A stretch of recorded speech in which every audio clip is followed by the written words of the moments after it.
Assalamualaikum semuanya. Semoga kalian semua dalam keadaan sehat dan dilancarkan rezekinya. Amin ya robbal alamin. Abu Nawas kali ini benar-benar kena sial. Pasalnya, ia kedapatan membawa minuman keras oleh beberapa prajurit kerajaan yang kebetulan sedang tugas patroli.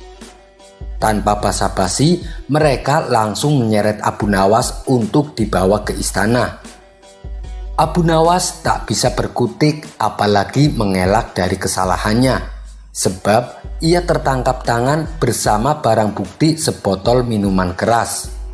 Walhasil, ia harus siap-siap menerima hukuman. Tapi bukan Abu Nawas namanya kalau ia tidak bisa lolos dari jerat hukuman yang akan menimpanya. Sesampainya di dalam istana, Abu Nawas segera berlari menuju singgasana raja dan duduk di atasnya. Kebetulan saat itu Baginda Raja sedang berada di kamarnya. Tak hanya itu saja, Abu Nawas juga mengangkat kaki dan menyilangkan salah satu kakinya, seolah-olah dialah rajanya. Melihat kejadian itu, beberapa pengawal kerajaan sangat marah.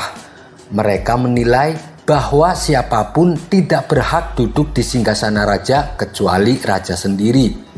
Barang siapa yang menempati tahta raja termasuk dalam kejahatan yang besar dan hukumannya adalah hukuman gantung.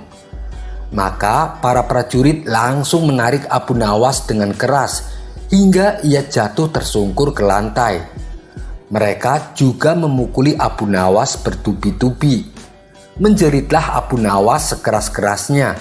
Ia menangis sejadi-jadinya. Namun hal itu tak diperdulikan oleh para prajurit. Mereka terus saja memukuli Abu Nawas. Abu Nawas pun semakin keras tangisannya. Mendengar ada kegaduhan di ruang istana, Baginda Raja langsung terbangun lalu segera keluar dari kamarnya. Betapa kagetnya Baginda Raja. Ia melihat Abu Nawas sedang dipukuli oleh pengawal kerajaan. "Wahai pengawal, apa yang kalian lakukan?" tanya Baginda Raja. "Ampun Baginda, Abu Nawas telah lancang duduk di singgasana Paduka. Kami terpaksa menyeret dan memukulinya," jawab salah satu pengawal. Sesaat setelah itu, Abu Nawas tiba-tiba saja kembali menangis. Tangisannya sengaja ia buat kencang sekali, sehingga banyak menyita perhatian penduduk istana lainnya. "Sudah Abu Nawas, hentikan tangismu." "Benarkah yang dikatakan pengawal itu?"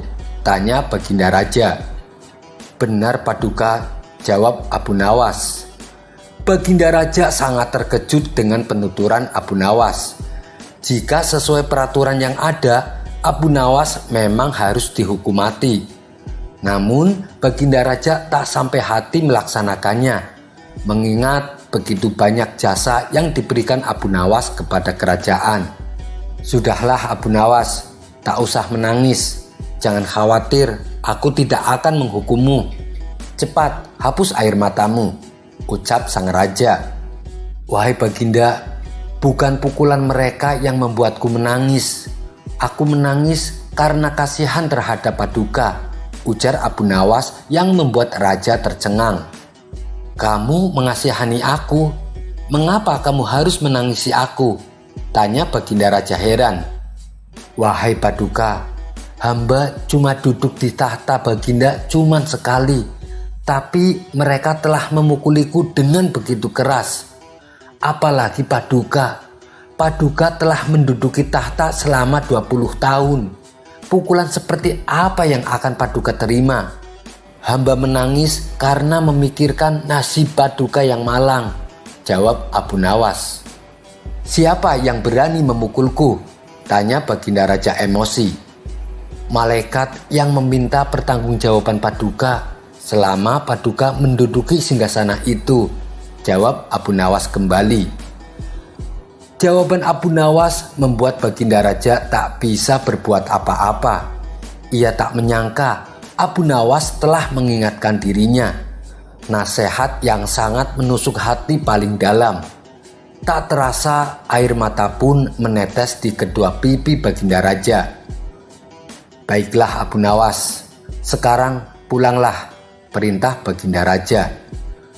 "Terima kasih Paduka yang mulia, memang itulah yang saya kehendaki," balas Abu Nawas. Beberapa orang prajurit yang menangkap Abu Nawas berkata kepada Baginda Raja, "Tapi Paduka yang mulia, Abu Nawas kami seret kemari karena perbuatan jahat lainnya." Baginda Raja membalas, Sudah, saya mau istirahat. Saya tidak mau lagi dengar ada kegaduhan. Biarkan Abu Nawas pulang," titah Baginda Raja. Karena sudah menjadi keputusan Baginda Raja, mau tidak mau mereka semua harus mematuhinya. Abu Nawas pun akhirnya lolos dari hukuman, meskipun ia tertangkap basah telah berbuat kesalahan. Sekian dulu perjumpaan kita kali ini. Sampai bertemu lagi di kisah selanjutnya. Terima kasih yang sudah subscribe dan setia menonton channel ini. Wassalamualaikum warahmatullahi wabarakatuh.